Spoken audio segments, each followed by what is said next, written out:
بھی ہوتا ہے واپس آ جاتا ہے. انہوں نے کہا ٹھیک ہے، ان کو بیعت کر دیا. کہتے 5-10 سال کے بعد میں دوبارہ جانا ہوا تو بڑی داڑھیوں والے اور پٹکوں والے کچھ نوجوان مجھے ملے. کہتے ہیں یہ کون ہے؟ کہا یہ فلاں مرکز کا خطیب ہے، فلاں جگہ امام ہے. کہتے حضرت یہ کون ہے؟ فرمایا حضرت یہ وہی ہے جو آپ سے بیعت ہوا تھا جی، جو ملحد ہو چکا تھا، عیسائیت کی طرف چلا گیا تھا. اب کئی لوگوں کو اسلام کی دعوت دے کے متاثر کر چکا ہے. یہ کئی لوگ اسلام کی طرف آ چکے ہیں.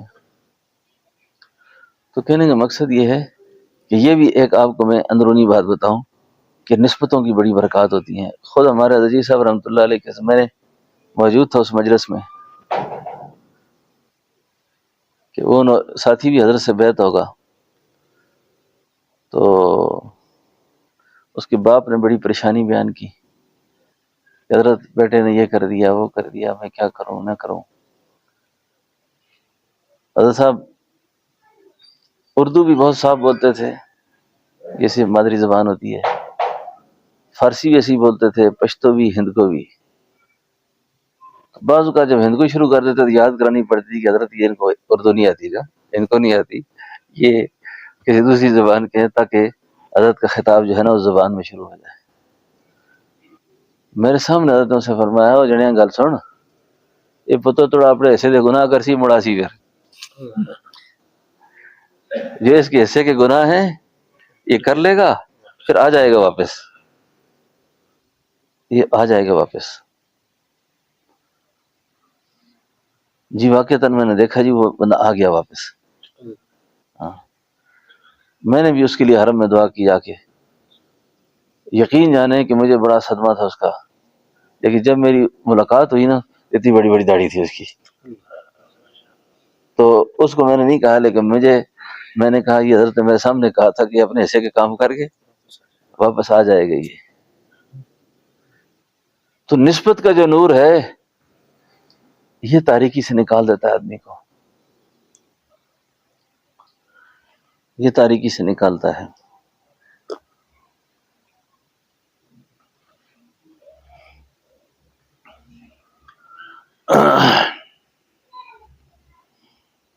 کتنا ٹائم ہو گیا جی میری تقریر کا؟ 48. مولانا شوکت صاحب آپ ٹھیک ہیں؟ بات ٹھیک کر رہا ہوں میں؟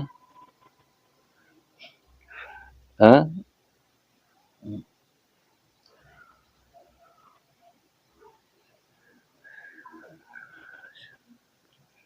شکایت نہیں کہتا، میری صحت ٹھیک نہیں ہے، ورنہ میں آپ کو بڑی تقریر سنا تھا. آج کچھ میں تھوڑا سا جگہ پہ تھا تو میں نے کہا چلو سر تو جی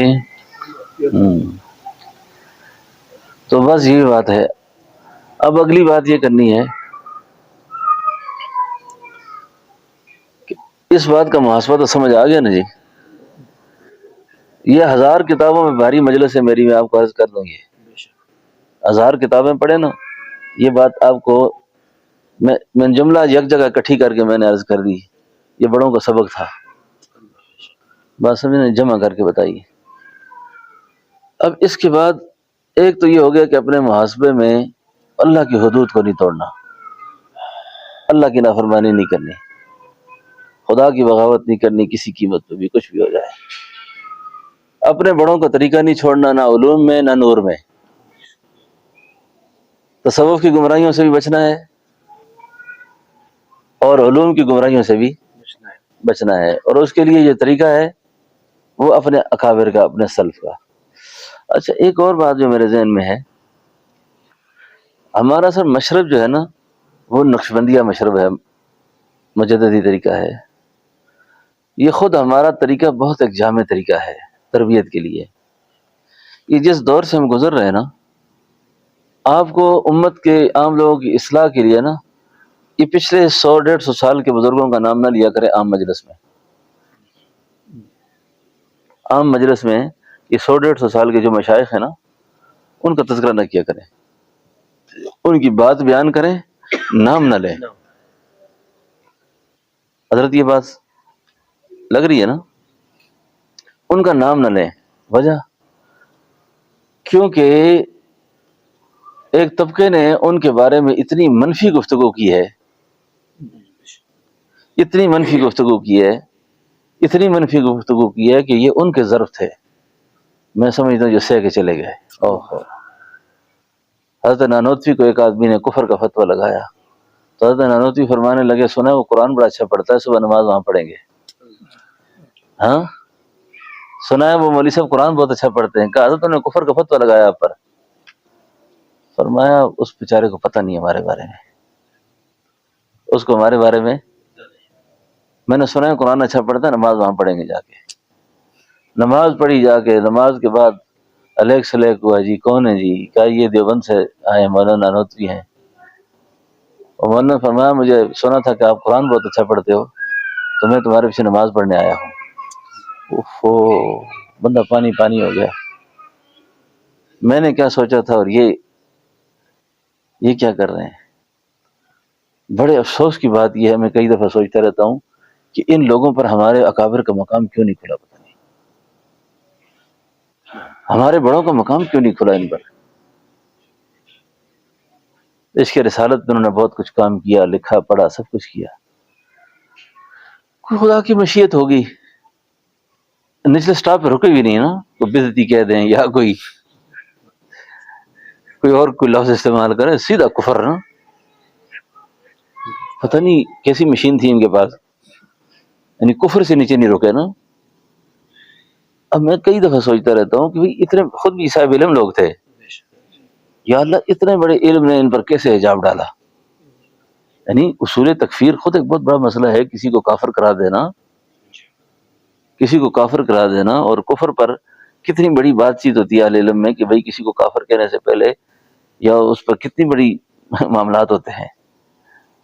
علماء نے کتابیں لکھی ہیں اس پر. بس ان کا فٹ ایک کام تھا، بس کافر ہے جی، یہ بھی کافر ہے، وہ بھی کافر ہے، وہ بھی کافر ہے. اگر مسلمان دیکھے جائیں تو پھر تو میں سمجھتا ہوں ہندوستان میں اس وقت 5-10 ہزار ہی تھے. اتنی بڑی جنت خدا کی کس کے لیے بنے گی؟ کیوں حضرت؟ تو ایسا فطرہ ہے نا. اور یہ بیماری اب تک ایسی ہے، ہم جتنے بھی اعتدال میں آگے جائیں نا، ہم جتنے بھی معتدل ہوں، لیکن ان کے کاغذوں میں ہم پھر بھی مسلمان.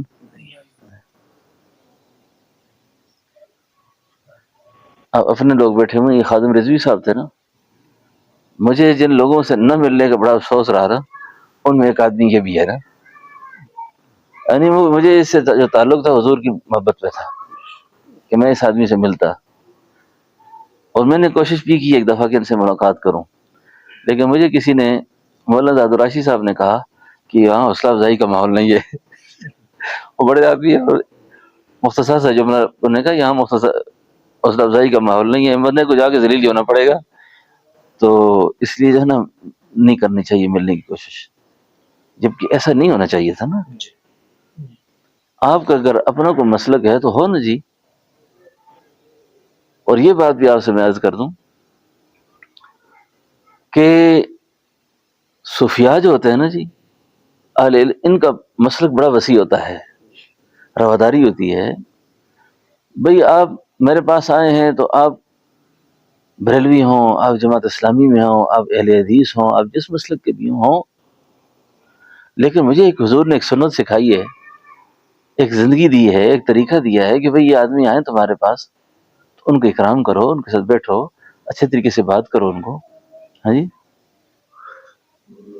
تو پیروں کے اندر بھی بڑے جذبات ہوتے ہیں نا. ایک بزرگ نے کسی اپنے مرید سے کہا آج کے بعد تو نہیں کہنا کسی کو یہ میرا خلیفہ ہے نا. میں نے ان سے پوچھا تم سے کیوں خلافت واپس کر دی؟ اس نے کہا جی ان کو کسی نے کہا اس میں مماتی کو ہاتھ میں لایا ہے. کسی مماتی سے اس نے ہاتھ میں لایا ہے. تو میں نے کہا جی میں نے گپ لگائی، میں نے کہا کیوں ملاتے تھے؟ آپ کو پتہ نہیں تھا مماتی ہے، کیوں ہاتھ ملایا ان سے؟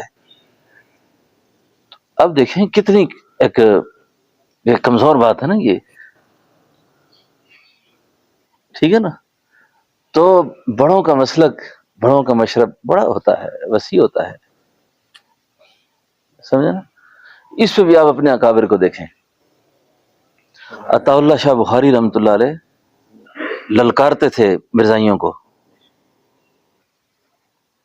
اور میں آپ کو کھلے لفظوں میں بات کر دوں, ہمارا مشرب و مسلک یہی ہے, شیعہ ہو گئے اور مرزائی ہو گئے, یہ امت کا حصہ نہیں ہے.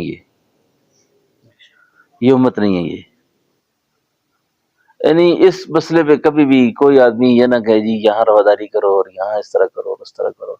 صحابہ کے دشمنوں سے, حضور کے دشمنوں سے کوئی رواداری نہیں ہے اس میں. یہ دو رائے اس میں نہیں ہو سکتی کبھی بھی. باقی یہ جو ہمارے اہل حدیث ہو گئے, یہ دوسرے طبقات جتنے بھی ہیں, یہ سب امت کا حصہ ہیں. چھوٹے موٹے اوپر نیچے کے اختلاف ہیں, آدمی گزارا کر لیتا ہے, ٹھیک ہے نا. تو سمجھنے سمجھانے کی باتیں ہوتی ہیں. تو خیر وہ کیا بات کر رہا تھا شاہ جی, یہ مجھے کفیل شاہ صاحب نے خود یہ بات بتائی, میں نے پوچھی تھی ان سے. کفیل شاہ صاحب بخاری نے مجھے بتایا, میں نے پوچھا تھا ان سے, تو کہنے لگے کہ مرزائی مبلغ شاہ جی کو ملنے آ گیا, گھر آیا. وہ جب گھر داخل ہو گیا, ملاقات کے لیے آیا, شاہ جی نے کہا, ہماری نانی اماں سے کہا کھانا بناؤ. کھانا بنایا, دسترخوان لگایا. اس سے پوچھتے ہیں تم ٹھیک ہو, خیریت سے ہو, بچے تمہارے ٹھیک ہیں, اور سب خیر ہے. کوئی مذہبی بات نہیں, کوئی نہیں پوچھتے تو مرزے کا آدمی ہے, میرے پاس کیسے آ گیا, تو کیا ہوا. جب وہ چلے گئے تو اماں جی فرمایا کرتی تھی کہ میں نے دیکھا شاہ جی کو کہ صحن میں ٹہل رہے ہیں اور بڑی آہیں بن رہے ہیں.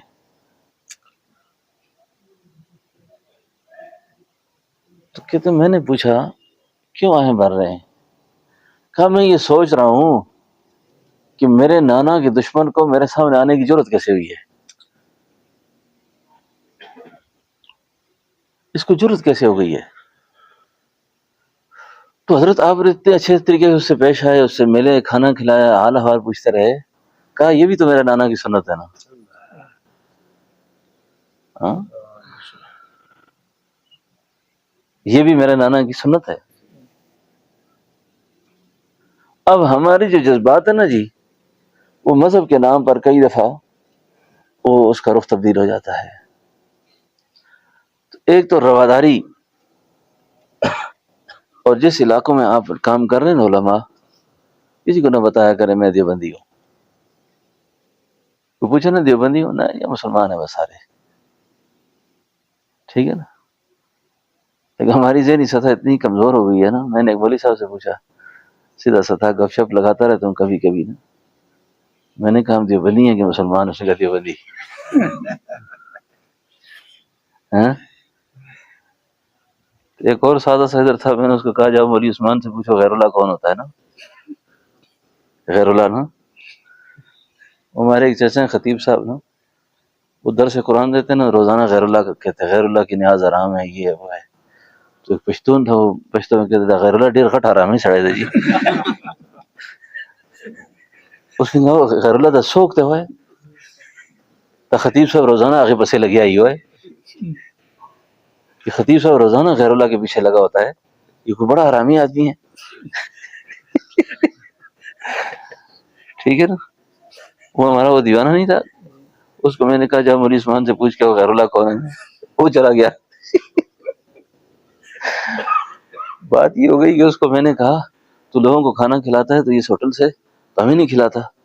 اس نے کہا جی میرا نام دے کے جا کے کھائے نا. میں نے کہا ہم غیر اللہ کی خیرات تو نہیں کھاتے, آپ نے کیوں کہا میرے نام پہ کھاؤ جا کے. ہاں, تو محلوں میں, علاقوں میں نا, اس بات کو بھی بہت لحاظ رکھا جائے اس کا.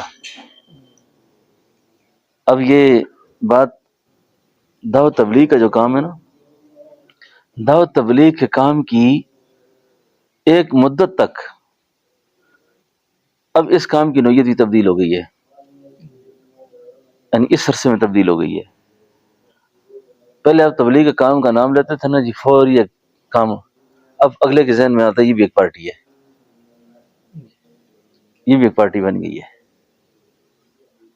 اب حالات دیکھیں کس آدمی کی تربیت میں کیسے کر سکتا ہوں. یہ میں آپ کو اپنے تجربے کی بات بتاؤں.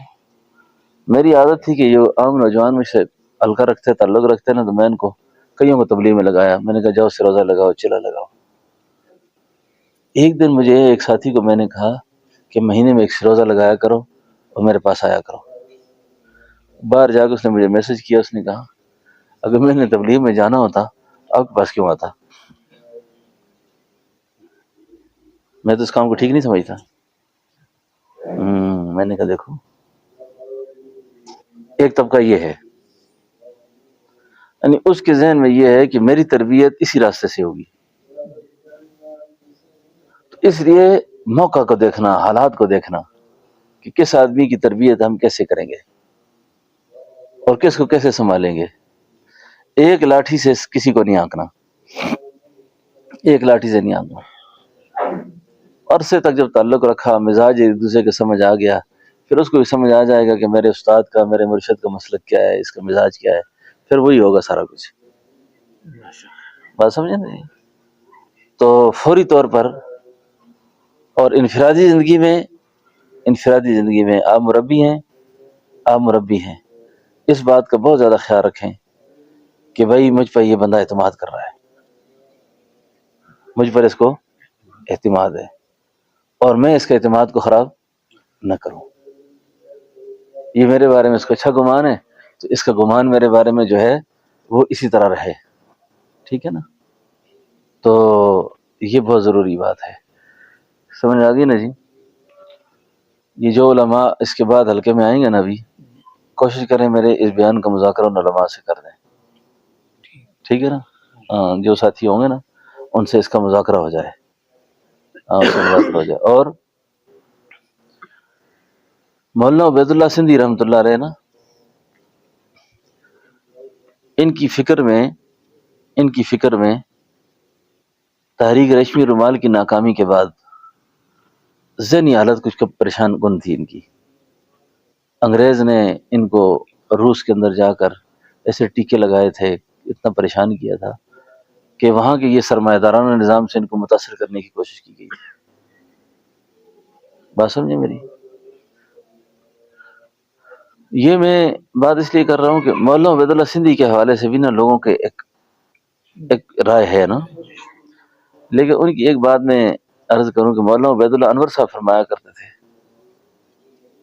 کہ جس دن میں دارالعلوم دیوبند سے فارغ ہو کے نکل رہا تھا گیٹ سے، تو آگے سے مولانا سندھی آئے. تو میں نے مسافہ کیا تو مجھے حضرت سندھی نے پہلی بات فرمائی کہ تم کس سے بیعت ہو؟ میں نے کہا بیعت نہیں کی. میں نے کہا جلدی اپنے باپ سے مرید ہو جاؤ، اور اگر باپ سے مرید نہیں ہوتے، کچھ چیزیں تربیت میں رکاوٹ ہوتی ہیں اولاد کے لیے، سوال جواب یا تربیت میں، تو آپ ایسا کرو پھر حضرت مدنی سے بیعت ہو کے جاؤ. ایک بات. اور چلتے پھرتے اگر کتنی مصروفیات بھی تمہاری ہو نا، لیٹے لیٹے بھی کوشش کیا کرو کہ کم از کم 500 سے 1000 بار روزانہ اس میں ذات کیا کرو. ٹھیک ہے. ایک اور دوسرا میں دیکھ رہا ہوں کہ آنے والے وقت کی جو ضرورت ہے نا، بی اے تک کی انگریزی کی استعداد اپنے اندر پیدا کرو. بی اے تک کی انگریزی کی استعداد پیدا کرو. ضروری نہیں بی اے کرو، لیکن کم از کم اتنا ہو کہ اتنی استعداد ہو کہ جو وہ ٹرپر والے لوگ ہیں ان کے ساتھ آپ کو بات کرنی پڑ جائے کبھی تو کچھ آپ اپنی بات ان کو سمجھا سکیں. بات سمجھے نا. تو عرض یہ ہے کہ بس اپنے معمولات، اپنا ذکر فکر اس کا بھی خیال رکھتے ہوئے اگر انشاءاللہ ہم کوشش کریں گے تو اللہ سے امید ہے انشاءاللہ کہ ہماری ذریعے سے تربیت بھی ہوگی اور ہماری تربیت بھی ہوگی. تو میں کوشش کروں گا انشاءاللہ کہ یہ روزانہ تراویح کے بعد نا رات کو مجمع تو ان سے الگ بات کرنی پڑتی ہے، تو آپ ساتھیوں کے ساتھ انشاءاللہ مجلس ہماری عشاء کے بعد ہوا کرے گی. بخود بھی آ جائیں تاکہ عام ساتھیوں کو پھر ایسی بات نہیں کر سکتا آدمی جو پرانوں سے کر سکتا ہے آدمی. ٹھیک ہے نا جی.